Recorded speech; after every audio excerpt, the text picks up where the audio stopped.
देना अपना धर्म और कर्तव्य होता है। तो मैं तो आपसे इतने अनुरोध है, जब भी हम राजस्थान में रहते हैं, आप गुजरात में रहते हैं, हमारे सबका एक लक्ष्य है, समाज शिक्षा के माध्यम से, बिजनेस के माध्यम से आगे कैसे बढ़े, इसके ऊपर को सब विचार और मंथन करने की जरूरत है। आज समाज में कई प्रतिभाएं ऐसी है, कई संपन्नता ऐसी है, पर उसका सदुपयोग नहीं हो सक रहा है। तो आज के इस मौके पर, इस अवसर पर मैं ये कहना चाहता हूँ, अपन सब मिलके अच्छे समाज को आगे बढ़ाने में सहयोग करें। आप सब पधारे था, दिल से बहुत बहुत धन्यवाद देता हुआ आप सबका अभिनंदन करता हूँ, और ये समारोह को हमेशा आप सफल बनाने में पूरा सहयोग करें। सबको बहुत बहुत धन्यवाद। ये हमारे बामासा है, दानदाता है।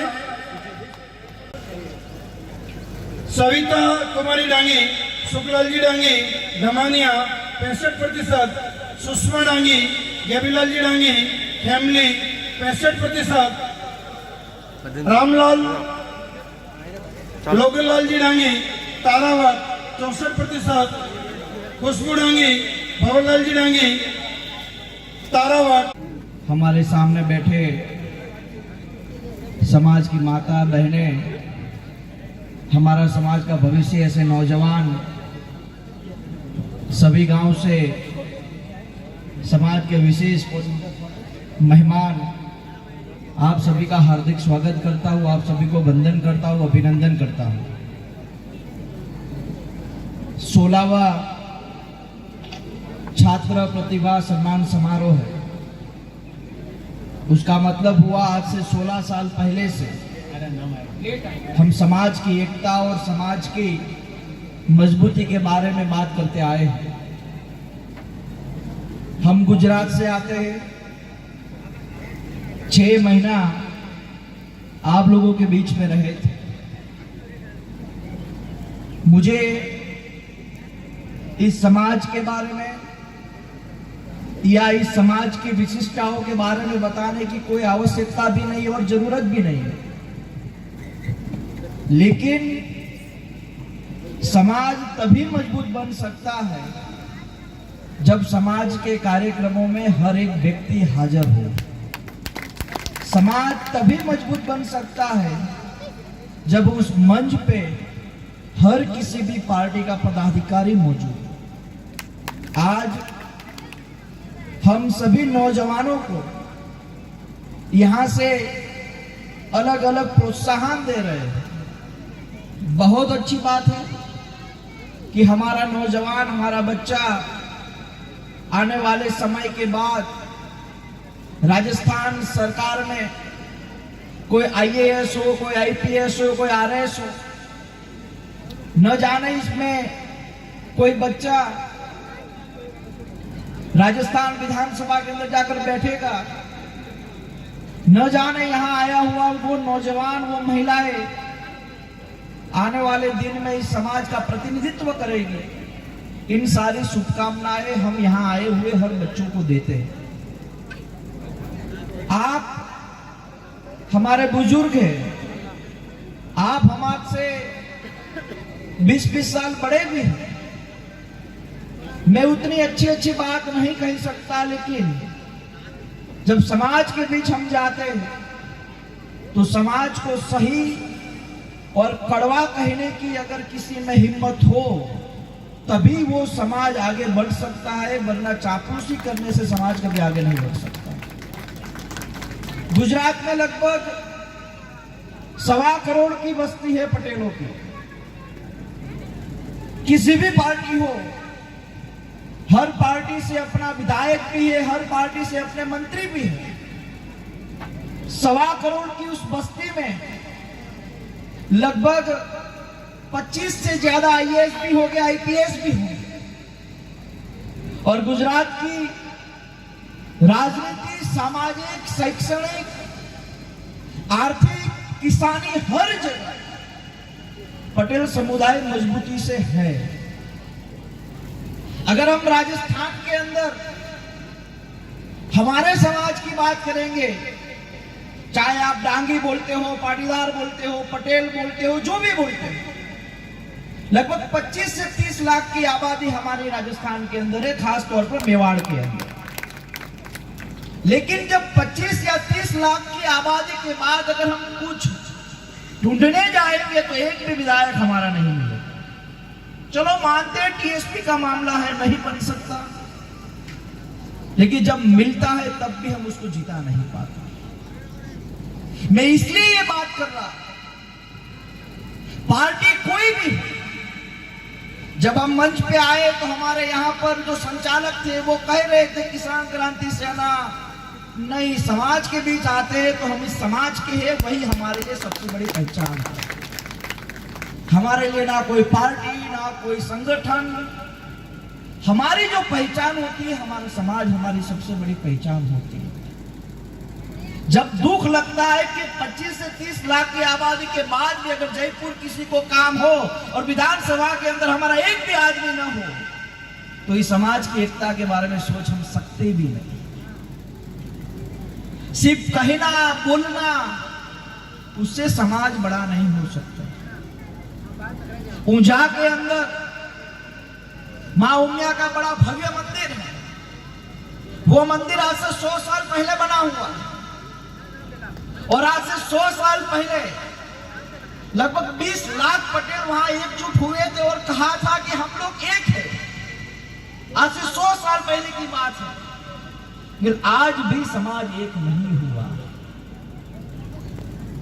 अगर हमारा डांगी समुदाय या पाटीदार समुदाय आज से कई साल पहले सामूहिक विवाह करता आया होगा, समाज के बड़े बड़े सम्मेलन भी होते होंगे, लेकिन आज भी ये समाज एक नहीं हुआ।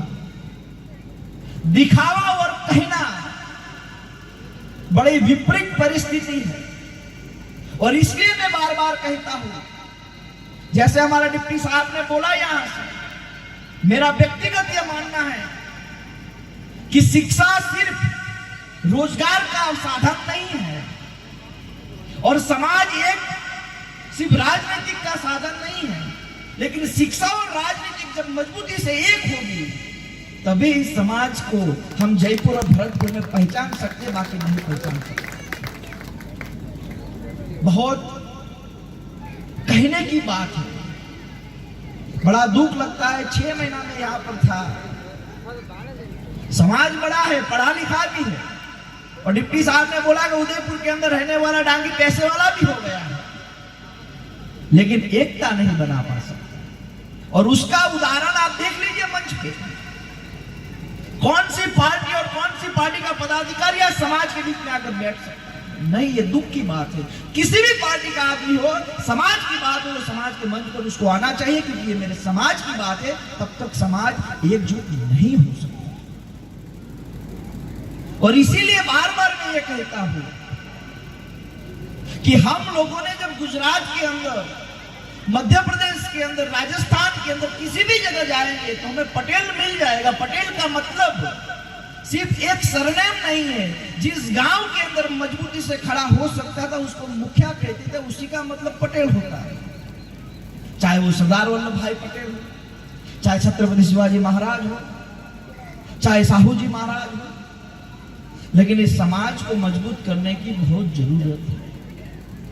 आज दुख लगता है कि मावली हो या वल्लभ नगर में हो, हमारे दो बड़ी उम्मीदों के बाद दोनों पार्टी से एक आदमी को हम विधायक के तौर पर चुन के ले जा सकते थे। सरकार किसी की भी बने, अगर दोनों चुन के गए होते तो आज हम मजबूत बनकर खड़े होते। अगर वल्लभ नगर वाले जीत जाते और उनकी सरकार बनती तो भी समाज का हाथ ऊपर रहता, और मावली वाला जीत जाता और उनकी सरकार बनी तो भी समाज का हाथ ऊपर रहता। लेकिन कुछ नहीं है, मंदिर के घंट के बराबर बजाते रहेंगे। समाज नहीं है और समाज इसीलिए एकजुट नहीं हो रहा क्योंकि हम पार्टी में बटे हुए। सब लोग मानते हैं कि हमारा राष्ट्र मजबूत होना चाहिए, लेकिन राष्ट्र तभी मजबूत होगा जब समाज मजबूत होगा। अगर समाज मजबूत नहीं होगा तो राष्ट्र कैसे मजबूत हो सकता है? यहाँ पर नौजवान है, बच्चे हैं, हमारी माता है, बहनें हैं। हमने स्वागत किया ना हमारे बच्चों का कि इसने 87 मार्क्स लाए, इन्हें 90 मार्क्स लाए। हमें स्वागत आज से 10 साल के बाद करना है, जब इसके अंदर से IAS और IPS बनेगा, इसी के अंदर से कोई मिनिस्टर बनेगा, उसका स्वागत करने का हमें सपना देखना है। तब तक कुछ नहीं होगा। 100 साल से एकता की बात करते आए हैं, 100 साल से, और हम में से कोई देखकर एकता कर ली, हम नहीं कर पाए। हम में से ही किसी ने देख लिया कि ये डांगी लोग एक हो रहे, ये पाटीदार लोग एक हो रहे, हम नहीं हो रहे, वो लोग एक हो गए, और हमने सिर्फ दिखावा ही। आज का ये सम्मान समारोह सिर्फ बच्चों को प्रोत्साहित करने के लिए नहीं है, हमें भी प्रोत्साहित करने के लिए है कि हम हमारे समाज के लिए क्या कर सकते हैं। आप एक बात बताइए कि डूंगरपुर, बांसवाड़ा, उदयपुर और चित्तौड़गढ़ सभी जगह हमारे समाज के लोग बैठे हैं। कुछ पैसे वाले भी हैं, कुछ गरीब भी हैं, कुछ सरकारी नौकरी में भी है और कुछ राजनीतिक तौर पे भी है। लेकिन हम हमारे समाज को किसी भी प्रकार की मुश्किल हो तो ये 25 लाख लोग एक हो जाते हैं या नहीं, ये सोचने की बात है। और मैंने जब ये संस्थान के लोग जब मुझे इनवाइट करने के लिए गुजरात आए थे, मैंने बड़ा एक ही शब्द बोला था कि जब तक आपके लोग पुलिस स्टेशन में या सरकारी कचहरी में नहीं बैठ पाएंगे तब तक आपका समाज हर मुश्किल से गुजरता ही रहेगा, तब तक उसको परेशानी का सामना ही करना पड़ेगा। क्योंकि आपको कोई दिक्कत है, वहां आपका आदमी नहीं है, वो तो पैसा लूटना चाहता है, उसको तो ऐसा लगता है कि डांगी और पाटीदारों के पास बहुत पैसा है, लूटो लूटो लूटो। अपना आदमी होगा तो वो सोचेगा कि यार कितनी स्ट्रगल के बाद ये पैसे वाला बना है, नहीं, इसको नहीं लूटना चाहिए।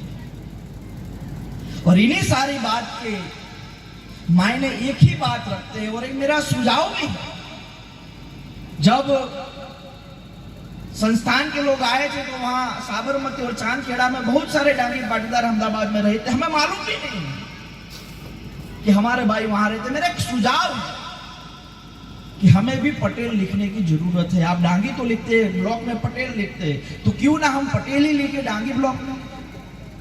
सरदार पटेल साहब आज पूरे विश्व के अंदर उनको पहचान देने की जरूरत नहीं है। कई लोग मुझे कह रहे थे हार्दिक भाई आपने आंदोलन चलाया, उसके बाद पता चला कि डांगी पाटीदार पटेल सब एक ही। और झालावाड़ के अंदर 40,000 पाटीदार है और 40,000 डांगी है, लेकिन आपस में मेल जोल ही नहीं खाते। अगर एक मिला दो तो 80,000 हो जाएंगे और 80,000 मतलब टिकट उनके हो जाएगा। ये भी हम नहीं सोच पाते। मेरी आपसे विनती है, खास तौर पर मेवाड़ के अंदर जो भी हमारा समाज स्ट्रगल करता है, मजदूरी करता है, मेहनत करता है, इस धरती को लात मारता है और गेहूं पैदा कर सकता है, बाकी कोई मारे तो 4 दिन उसको एक्सरे निकालना पड़ेगा। हमारा समाज उतना मजबूत है, पावरफुल है। लेकिन आप सब लोग उस समाज के बारे में थोड़ा सोचिए। मैं मानता हूं कि किसी पार्टी किसी समाज के लिए मायने नहीं रखती, किसी पार्टी का पद किसी समाज के लिए मायने नहीं रखता। वो तो 5 साल है, 5 साल नहीं है, ये तो सालों साल तक है। यहाँ रहा हुआ आदमी सालों साल तक पहचाना जा सकता है। और इसी बात को लेकर मंच पर बैठे सभी बुजुर्गों का, मैं तो 6 महीना रहा यहाँ, यही बात करता था, यही बात समझाता था कि हमें एक होने की जरूरत है। और राजस्थान के मेवाड़ के अंदर डांगी पाटीदार के लिए किसी भी प्रकार की मजबूती की, किसी भी प्रकार की सहयोग की जरूरत पड़ेगी, गुजरात के 1.25 करोड़ पटेल डांगी पाटीदार आपके साथ खड़े रहे। लेकिन एक होना पड़ेगा, मजबूती से बोलना पड़ेगा, सोचना पड़ेगा। कोई फर्क नहीं है गुजरात और यहाँ के पाटीदारों में, बोली भी सेम है, खाना भी सेम है। बिल्कुल एकजुट हो जाएंगे तो बड़ी ताकत हम लोगों की बन पाएगी। आज यहाँ पर आए हुए सभी मैं बच्चों को एक बात जरूर कहूंगा कि समाज हमें बहुत कुछ देता है, इसीलिए देता है कि जब तुम्हारे पास कुछ आ जाए तो ब्याज के सही समाज को वापस देने की जरूरत है। हर कोई यहाँ बैठा हुआ नौजवान मुख्यमंत्री नहीं बन सकता, ना राष्ट्रपति बन सकता है, ना प्रधानमंत्री बन सकता है। लेकिन जितने भी राष्ट्रपति, जितने भी प्रधानमंत्री, जितने भी मुख्यमंत्री बने, वो सभी विद्यार्थी थे। ये बात भी हम लोगों को समझने की जरूरत है। और यहाँ आए हुए हर बच्चों को मैं एक बात जरूर कहूंगा कि सपना बड़ा देखना। जब हम 21 साल के थे, जब हम कॉलेज करते थे, तो हमारे पापा हमें बड़े डांटते थे कि तू कुछ नहीं करेगा, कुछ नहीं कर पाएगा। लेकिन आज हमने हमारे समाज के, गुजरात के उन सभी लोगों को मजबूत बनाया। आज 60 से ज्यादा विधायक हमने हर पार्टी से चुनाया। आज गुजरात के कई मिनिस्टर पटेल बने हैं। एक जमाना था मुख्यमंत्री हमारे ही बनते थे, लेकिन समय आया, समझ आ गया कि पटेल लोग ये सब यही करेंगे, तो हमें भी हटा दिया कुछ लोगों ने, क्योंकि समय आएगा तो फिर से वही गद्दी लेंगे। क्योंकि राजा का बेटा राजा नहीं बनता, जो हकदार होता है वही राजा बनेगा। और इसी बात के साथ मैं आप लोगों का धन्यवाद अदा करता हूँ। और बड़ा दुख लगता है जब राजस्थान के मेवाड़ में आता हूँ, और खासतौर पर हमारे समाज के अंदर, तो अभी मास्टर साहब ने बोला कि हमारी बहनें नीचे बैठती हैं। मैं चाहता हूं कि उनके लिए भी कुर्सी की व्यवस्था हो, ताकि जरूरत आने पर उनकी भी कुर्सी मजबूत बनी रहे। हर जगह अगर हम ही कुर्सी लेंगे तो जब समय आएगा, क्योंकि आज 33% महिला आरक्षण आ गया है, कई जगह उनको भी आगे करना पड़ेगा, तो हमें हमारी बहनों को, हमारी माताओं को भी मजबूती के साथ आगे रखने की जरूरत है। सभी मैं नौजवानों का आभार व्यक्त करता हूँ, बुजुर्गों का आभार व्यक्त करता हूँ, मंच पर उपस्थित सभी मेहमानों का आभार व्यक्त करता हूँ कि आइए सब मिलकर, साथ मिलकर समाज को बेहतरीन और मजबूत बनाइए। और उसके लिए हम जहां भी आपके साथ सहयोग दे सकते हैं हम देंगे। आप लोगों ने मुझे यहाँ आमंत्रित किया, बोलने का मौका दिया, मैं आप लोगों का धन्यवाद अदा करता हूँ। कई लोगों को मैं यहाँ आता हूँ वो पसंद भी नहीं आता, लेकिन क्या करें, समाज है, आप नहीं कहेंगे फिर भी हम आते रहेंगे, क्योंकि समाज का मामला है और समाज का मामला है। लेकिन आप लोगों के बीच आया, धन्यवाद। जय हिंद, भारत माता की जय। भारत माता की। हम सब, अभी हार्दिक भाई ने कहा